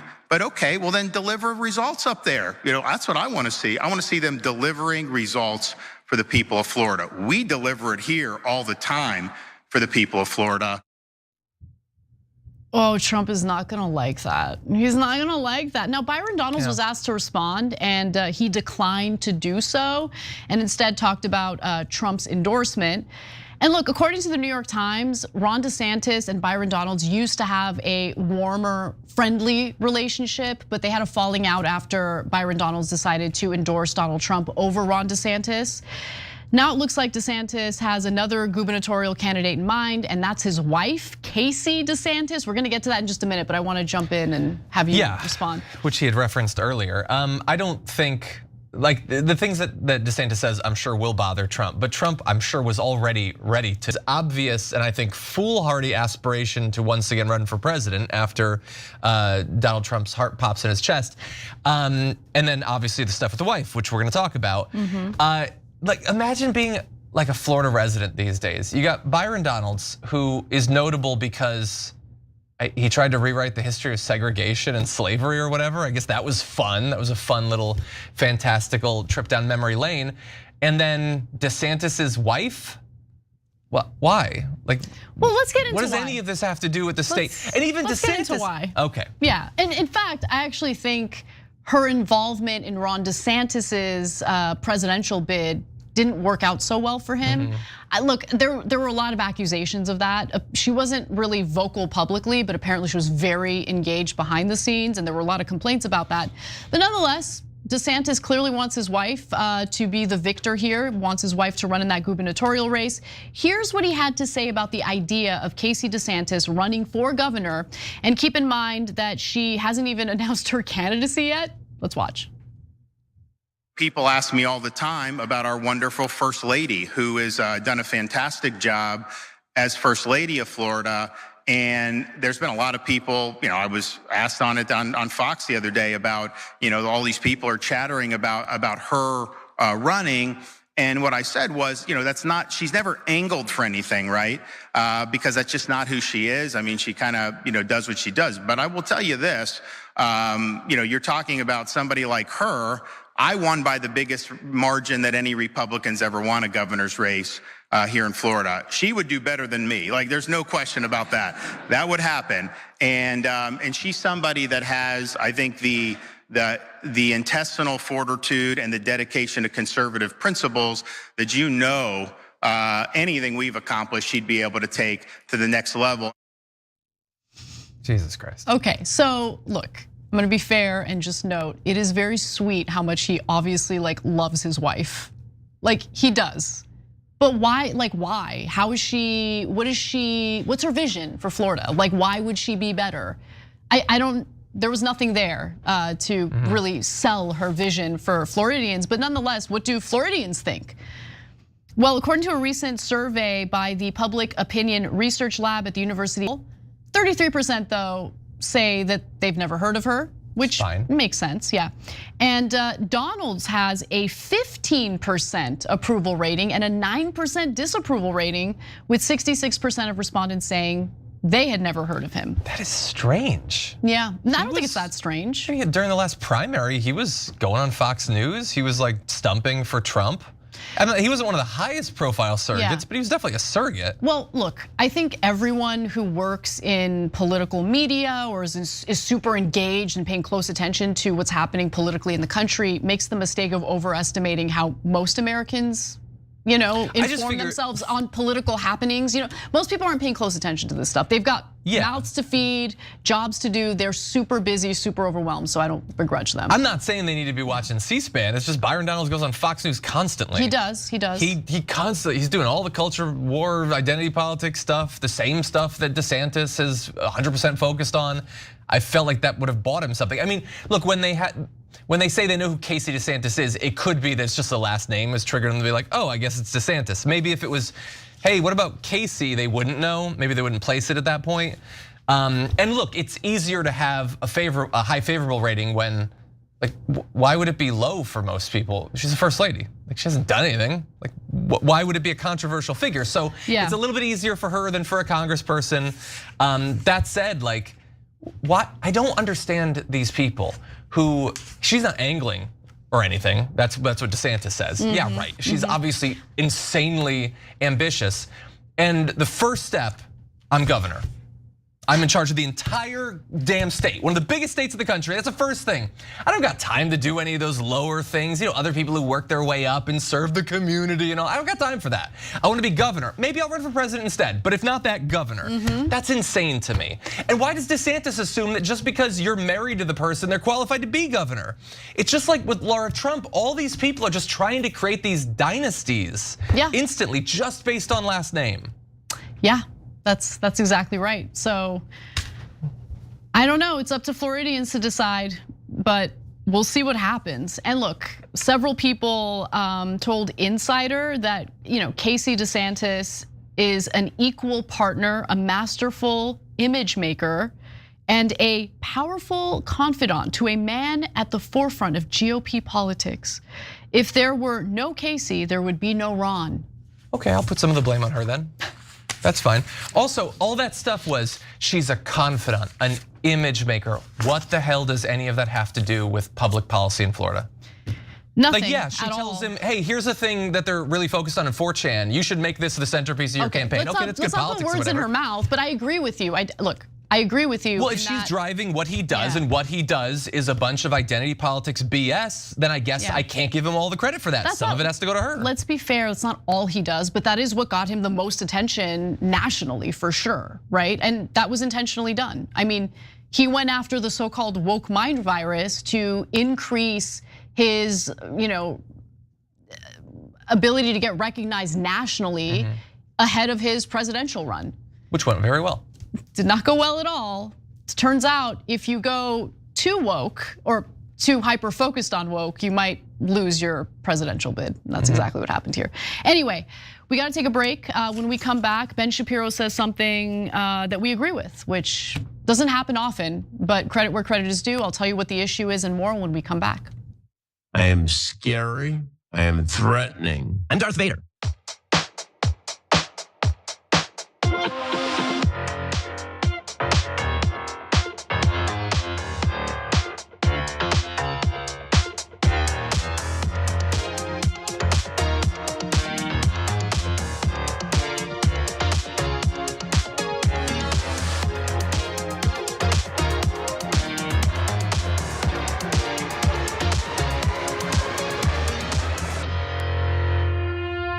am a dangerous human being. F around and find out.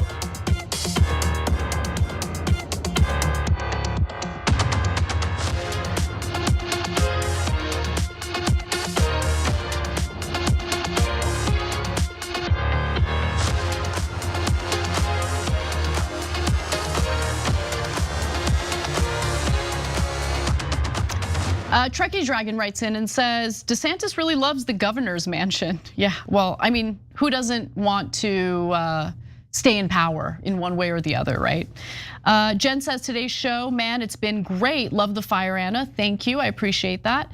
Chrissy Bellin comments about something that was so infuriating. So the Trump Gaza ad, so he puts out this AI generated ad showing what the Trump resorts in Gaza would look like. The Trump Gaza ad shows where his priorities are right now. He said it will cost tens of trillions, but will be worth it in the long run. He wants Americans to fund his selfish wish list. Yeah, he does. You think he's going to do a personal investment on building resorts on stolen land in Gaza? No, he wants you to pay for it. He wants you to provide the military security as that project is being built on stolen land. It's just so utterly disgusting, absolutely loathsome. So ethnically cleanse Palestinians, steal their land, and then have American citizens foot the bill in constructing resorts that Trump and his buddies will profit from. You want to talk about waste, fraud, and abuse? Yep.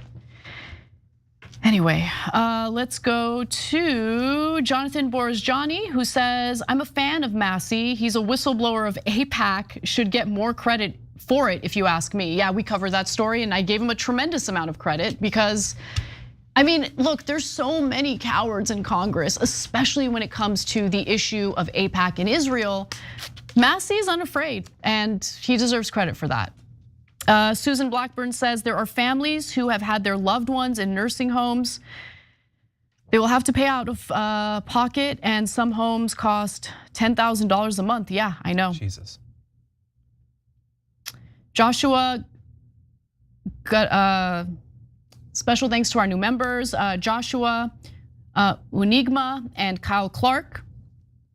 Let's go to our Twitch community. Love 18, white girl says, good evening, fellow TYTians. Happy Ice Cream Wednesday. Man, it hasn't been Ice Cream Wednesday. Oh God, yeah. Yeah. No Math Dragon. Speaking of no math, get a load of what just happened in the House of Representatives. No Math Dragon says, we owe over $100,000 each in national debt already. When will we stop giving tax cuts to the rich? Never, as long as we continue having a corrupt system, and we have a corrupt system. Both parties are totally bought by corporate interests. Corporate interests want those tax cuts. The wealthy want their tax cuts, and they're gonna keep getting them.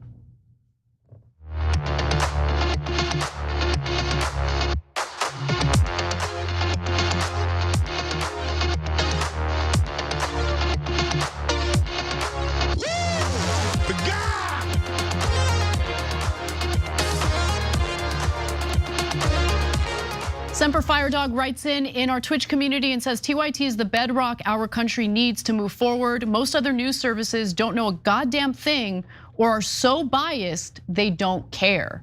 I could not agree more with that statement, the last part especially. And I'm not gonna let tribal politics cloud our judgment in reporting the news. When a party screws up, we're gonna call them out. If they do something good and deserve credit, we're gonna give them credit. I'm not interested in the tribal garbage. I'm interested in giving you guys information so you make the best choices for you and your family in the elections that we have coming up. So far I'm not liking what I'm seeing from the Trump administration though. I'm gonna keep it real. So let's get to our next story that has to do with Ben Shapiro calling out the Trump administration, something I did not see coming. Let's get into it. Yesterday, Edward Martin, who's the US Attorney for the District of Columbia, he put out a statement, quote, as President Trump's lawyers, we are proud to fight to protect his leadership as our president, and we are vigilant in standing against entities like the AP that refuse to put America first. It sounds rather tyrannical and stupid. There is no reason to do that sort of stuff. Agreed, totally agree with Ben Shapiro, who called out the Trump administration for a move that he believes went too far and did call tyrannical and stupid. So what exactly did the Trump administration do?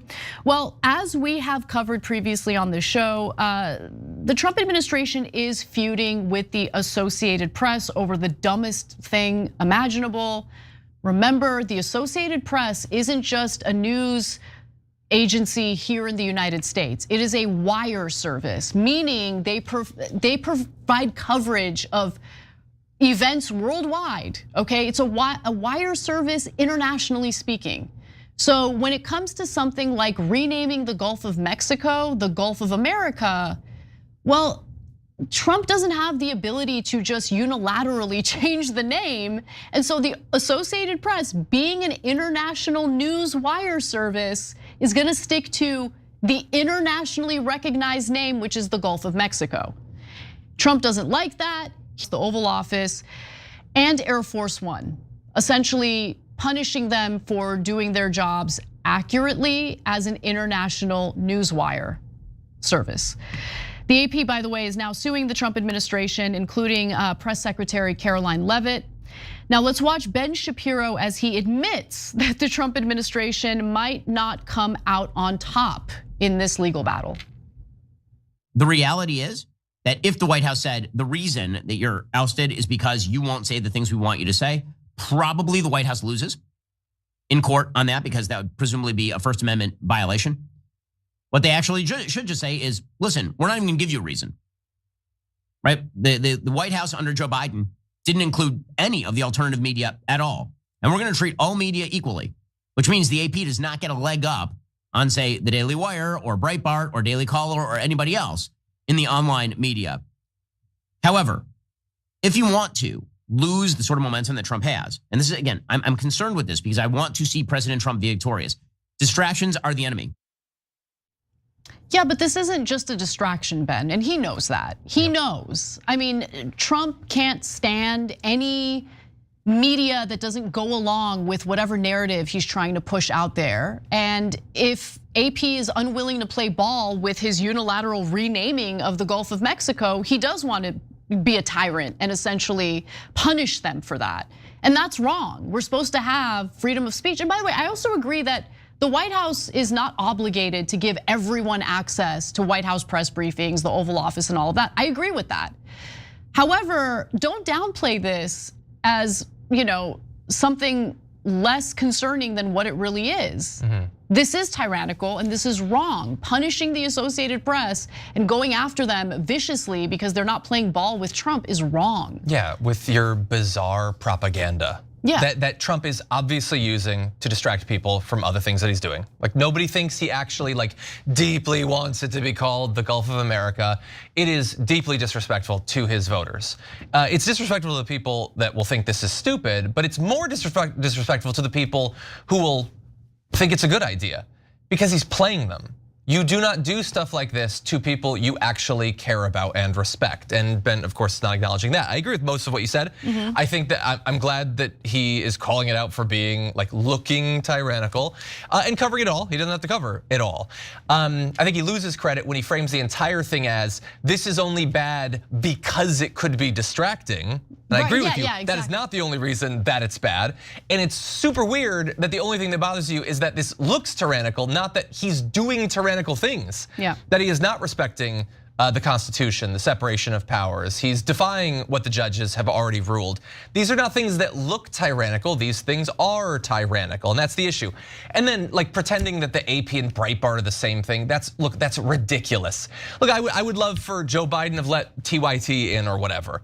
But I also don't think that it's the exact same thing as having, again, an internationally very necessary wire service that provides news. It's picked up by and used by literally thousands of our news services. It's obviously not the same thing. Stop playing games like that. Yes. And so, well, maybe Ben Shapiro can redeem himself because it's not all he said.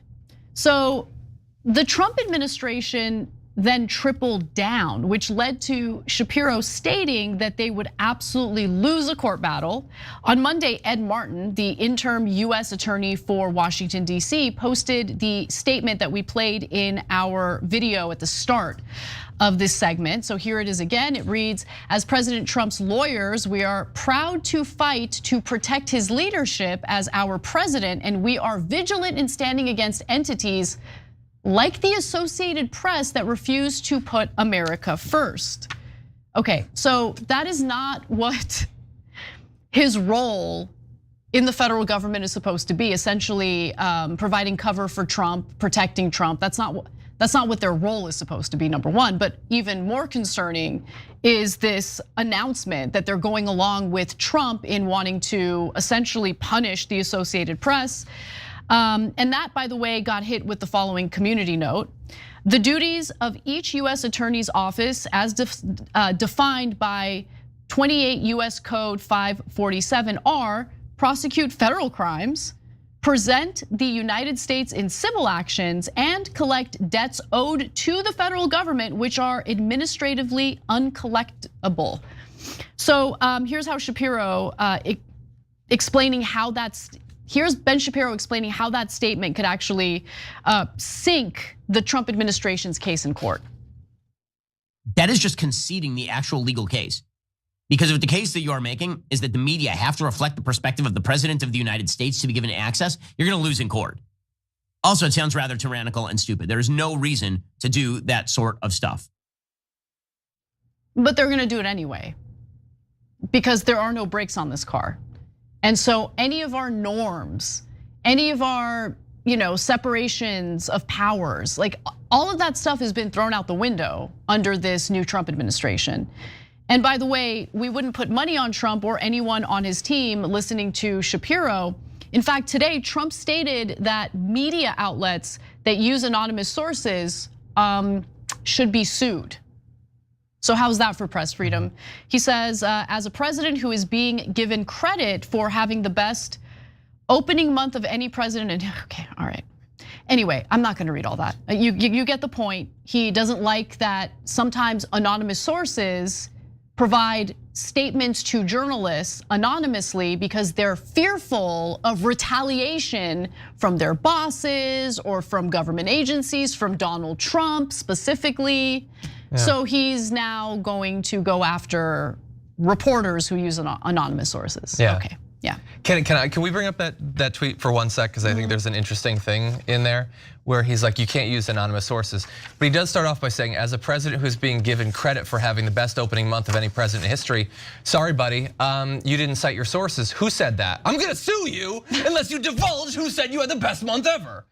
And then he also says in the middle of that, I'm going to, at some point, I'm gonna sue some of these dishonest authors and book publishers, or even media in general. I'm just gonna sue media in general for doing this sort of thing. And again, Ben Shapiro doesn't get to be surprised by this. Donald Trump has been utterly hostile to the press this entire time. He has no respect for the First Amendment. This is not new. Yeah, I totally agree with you. Look, Trump has hated the media consistently. He has tried to punish the media consistently.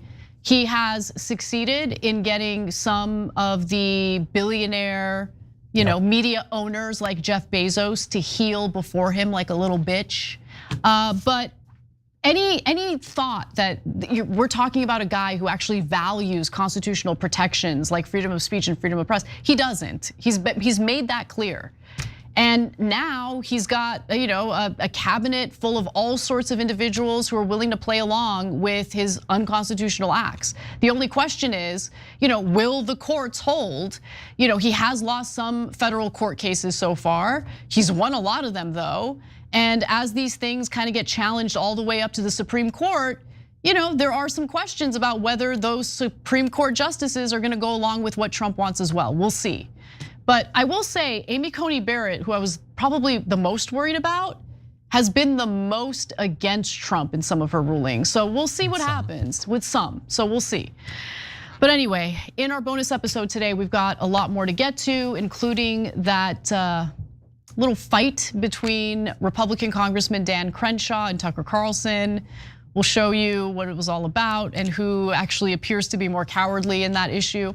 And then there's this big Supreme Court case. It's a controversial case having to do with a woman who claims that she was discriminated against for being a straight person. She thinks that she was passed up for promotions in order to give gay workers a leg up. Does she have a point? How is the Supreme Court likely to vote on this case? We're gonna give you all the details and more for a bonus episode, tyt.com/join to become a member. And John, we've got some comments. So let me finish off the show with reading some of them. Fat Satter says, I love John's desk, LOL. My desk? Oh, is it from the commercial? It's from the commercial I think we're talking about. Oh, got it. We've got Margaret Holland Coffee who says, my sister works at the Washington Post. You don't know the half of all the awful stuff they are doing. Tell us. You should tell us. Write in and tell us what's going on because I wanna know. Yeah, that's super interesting. Joshua Fletcher, in regard to James Carville, says, the raging Cajun is an expert on winning political games. He might be right politically, but I get it, sounds callous. I don't know if he's right. I don't know if like letting voters feel the pain of Medicaid cuts is the right way for Democrats to go, especially when Democrats haven't really provided any real solutions to counter Republicans in general, even when they're in power. So I don't know, maybe I'm wrong, but I don't agree with just sitting back and watching Americans suffer. Anyway, all right, bonus episode is next. We'll see you there. If you're not a member, tyt.com/join so you can watch too. Join along. We'll see you there.